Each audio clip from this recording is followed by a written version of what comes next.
ingin mensosialisasikan tentang cara kerja hacker dan waspada dunia digital. Sekali lagi, Pin, kenalan lagi ya dari sosial mungkin. Kenalan. Kenapa saya ini? Gue dipanggil Aldi atau Aldi? Sama kayak ini. Selamat pagi. Nama saya Vicky Dani Kurniawan, bisa dipanggil Dani atau Vicky. Ulang ya, perkenalkan nama saya Muhammad Ryan Aulia, biasa dipanggil Ryan atau biasa dipanggil Aulia. Perkenalkan nama saya Firman Feliciano Putra, saya dari kampus BSI. Perkenalkan nama saya Andreas Setiawan dan saya dari kampus BSI juga dari kelas yang sama di kelas 17 di Prodi program studi teknologi informatika. Jadi ada kaitannya dengan yang namanya codingan dan software dan hacker ini ada kaitannya. Oke, mungkin habis perkenalan kita lanjut ke sesi materinya dan seperti apa. Untuk materi pertama dibacakan oleh Kak Felix. Oke, yang pertama kita langsung masuk aja materinya, cara kerja hacker dan waspada dunia digital. Arti hacker sendiri tadi ada yang bilang mencuri data ya, ada yang bilang memberantas data-data. Ya kurang lebih seperti itu, tapi hacker itu tidak selalu mencuri data. Hacker itu kalau misal kalian menemukan celah keamanan, contohnya gini di website Google nih, gitu ada celah keamanan nih. Nah itu kalau kalian temuin kalian juga bisa diskusikan. Jadi hacker itu nggak selalu melulu tentang orang yang cerdas, tapi orang yang menemukan celah keamanan itu juga bisa disebut hacker. Gitu. Jadi ya gitu.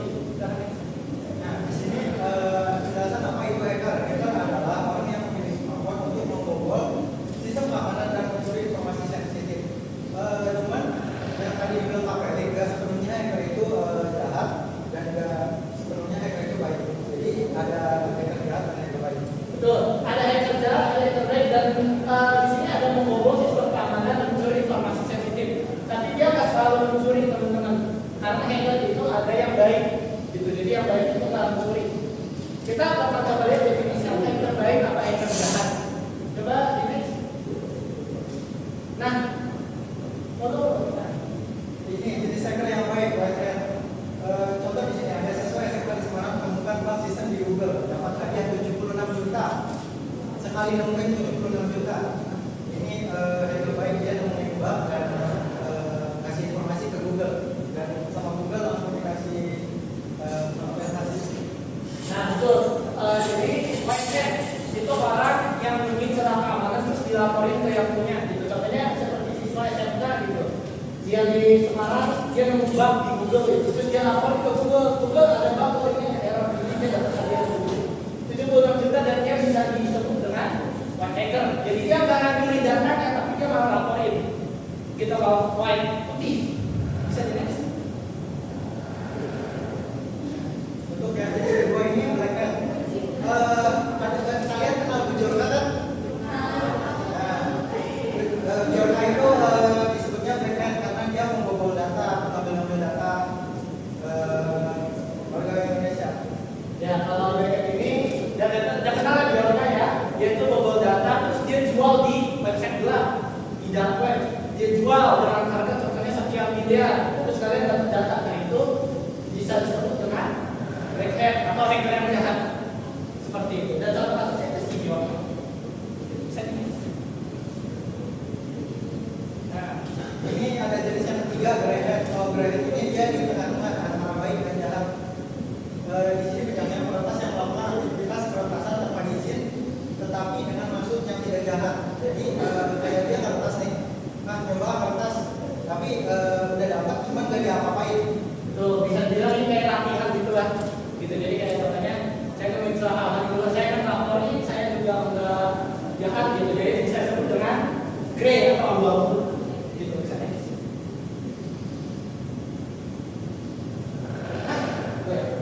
Ini cara kerja hacker. Cara kerja hacker yang pertama, dia cari informasinya dulu, informasi tentang contohnya apa yang dia mau bobol. Kedua, dia cari celah teman-teman. Kalau misalnya teman-teman masuk dunia hacking, pasti tahu teman-teman tentang celah-celah.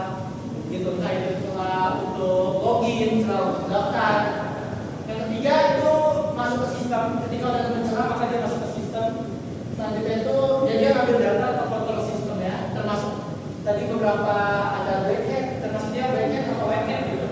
Dia mau ngambil atau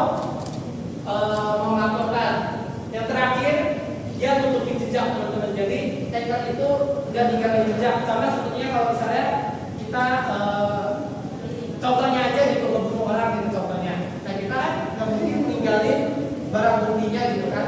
Nah maksudnya di sini itu dia tutup jejak dan seolah-olah tidak terjadi apa-apa gitu. Itu hacker. Kalian juga nggak tahu kalau misalnya HP kalian diretas, HP kalian dihack, kalian juga nggak tahu karena dia kerjanya diem-diem. Jadi nggak mungkin, woi HP kalian dihack, nggak mungkin.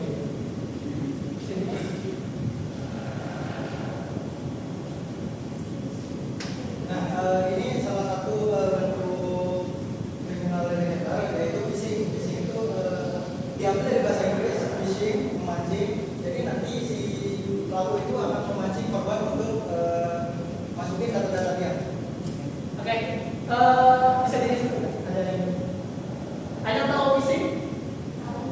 Tahu ya? Kalau misalnya kalian pernah dapat giveaway, terus kalian giveaway gitu-gitu masuk website suruh login Facebook atau login Instagram, nah itu phishing teman-teman. Jadi ketika kalian masukin akun Facebook kalian, nanti datanya bakal diambil sama hacker, gitu.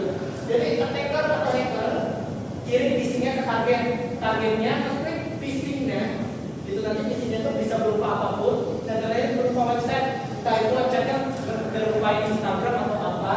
Nanti kalian suruh login. Ketika suruh login, nanti datanya masuk ke hacker.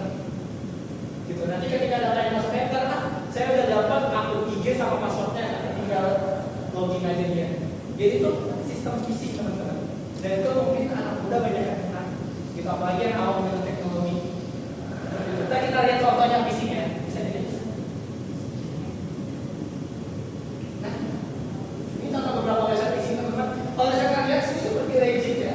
Ini kalau kalian suruh masukin akun Google, wah ini dari Google gitu. Tapi ini bisa aja phishing teman-teman. Phishing itu bisa dilupain di Facebook login. Bisa next lagi gitu. Next lagi. Jadi contohnya seperti ini. Kalau misalkan kalian mau tampilan website kayak gini nih, ya kalian yakin ini dari Facebook gitu. Tapi kalau misalkan kalian lihat URL ya, Facebook pokoknya itu pakai 00. Jadi ini bukan dari Facebook asli. Dan ini bisa disebut phishing. Jadi kalau ketika kalian masukin akun email kalian atau nomor telepon terus passwordnya, nanti akun Facebook kalian bakal masuk ke database hackernya. Gitu. Jadi ini seakan-akan kalian di login dari aplikasi Facebooknya atau dari Instagram atau dari email, padahal bukan dari Facebooknya langsung. Gitu. Jadi dia itu nipu seakan-akan kita tuh nyuruh login. Ada yang pernah di situ? Pernah? Nah, ini salah satu phishing. Dan kita coba praktikan juga phishing gimana.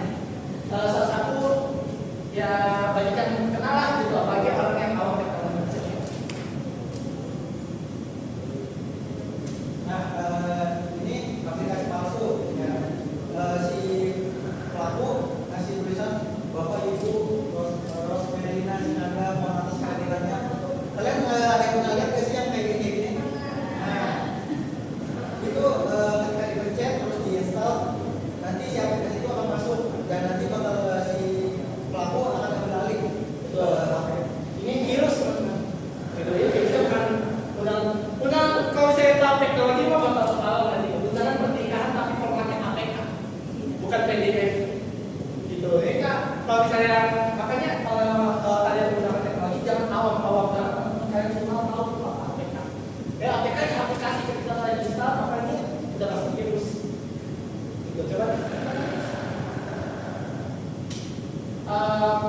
Jadi beberapa virus HP banyak teman-teman. Tapi saya nggak bakal kasih satu ini contohnya aja gitu. Ada yang bisa akses jarak jauh, ada yang apa lagi nyaman jadi aplikasi. Seperti tadi dia nyaman jadi aplikasi.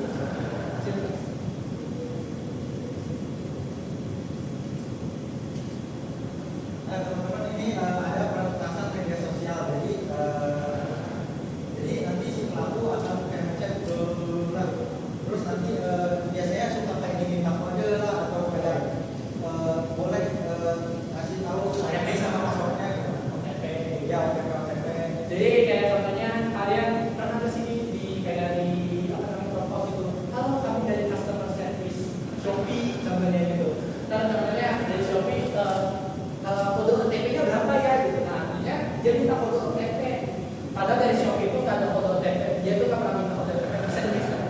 dia itu kan pernah minta kode OTP. Jadi kalau misalnya kalian kasih kode OTP-nya, maka dia bisa login teman-teman ke akun Shopee kalian gitu. Jadi kalian harus hati-hati karena nanti kita bahas OTP. Nah ini peretasan media sosial bisa terjadi karena phishing.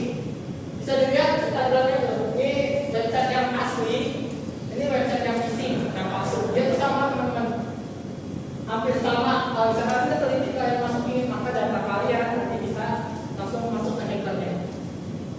Gitu. Ini untuk phishing nih teman-teman. Yang saya itu juga udah pernah kenal, udah pernah. Jadi karena phishing ini kan gampang dibuatnya, terus enak juga gitu. Maksudnya banyak yang tertipu. Untuk phishing ini ada aturan phishing. Nah, untuk yang kedua itu karena OTP teman-teman seperti yang bilang tadi gitu. Jadi katanya ada yang minta kode OTP kan, kak kode ada yang nyampe di customer service kode OTP untuk akun Gojek berapa, untuk akun Shopee berapa, untuk akun apa-apa gitu.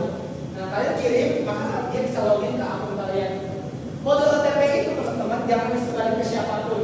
Jangan pernah memberikan PIN atau kode OTP ke siapapun. Jadi walaupun customer service bisa minta, kalian jangan dikasih. Gitu. Karena ketika dia dapat kode OTP, punya OTP dia one time password satu kali. Jadi ketika kalian kirim OTP ke pihak yang dikenal, ketika pihak yang dikenal pakai OTP tersebut, maka dia bisa login ke akun kalian. Itu ngeri teman-teman. Karena banyak juga kasus media sosial kena keras, banyak akun IG kan gitu. Mungkin salah sebabnya karena dua metode tadi.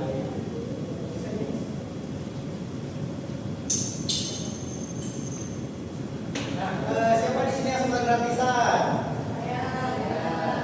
Nah di sini ada wifi gratis berbahaya.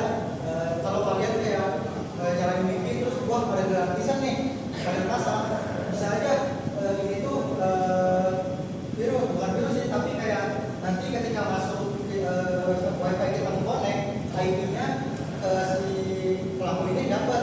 Nah nanti IP-nya itu bisa menambah kayak kejahatan. Jadi kan setiap HP kalian itu punya namanya IP tersendiri. Nah, ketika pencuri itu dapat IP, nanti kalau bisa pencurinya itu pintar, kita bisa ngapain lagi dengan IP kalian. Gitu. Jadi pasti kalau misalnya kalian masuk wifi gratis di publik, itu tuh yang terpercaya. Atau kalau kalian memang terdesak banget, kalian jangan sampai buka informasi sensitif, itu kayak buka saldo e-wallet, pakai wifi gratis, karena itu bisa berbahaya banget.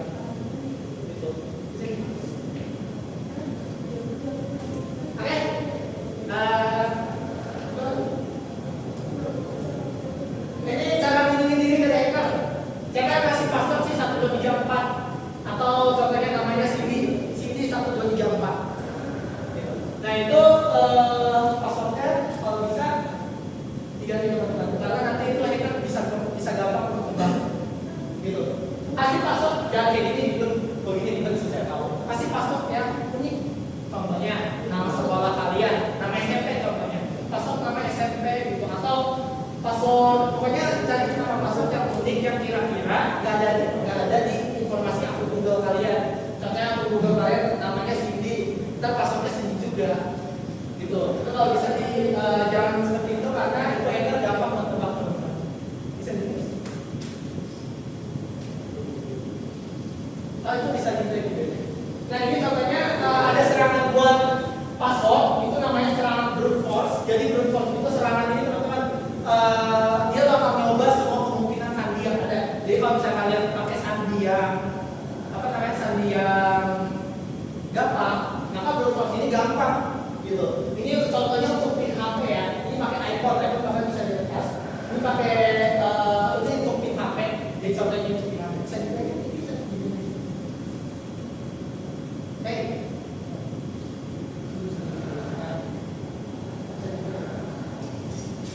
Nah ini tuh cara serangan brute force seperti teman-teman. Jadi dia mencoba semua kemungkinan password yang ada. Dia mencoba semua kemungkinan password yang ada sampai dia benar-benar bisa. Itu contoh serangan brute force. Dan ini contoh serangan yang ke HP. Kalau ke email beda lagi. Gitu. Jadi serangan email itu banyak teman-teman, dan kalian harus berhati-hati juga untuk serangan itu.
OVO O-nya pakai 0. Facebook O-nya juga pakai 0. Gitu. Jadi itu contoh-contoh yang seperti itu.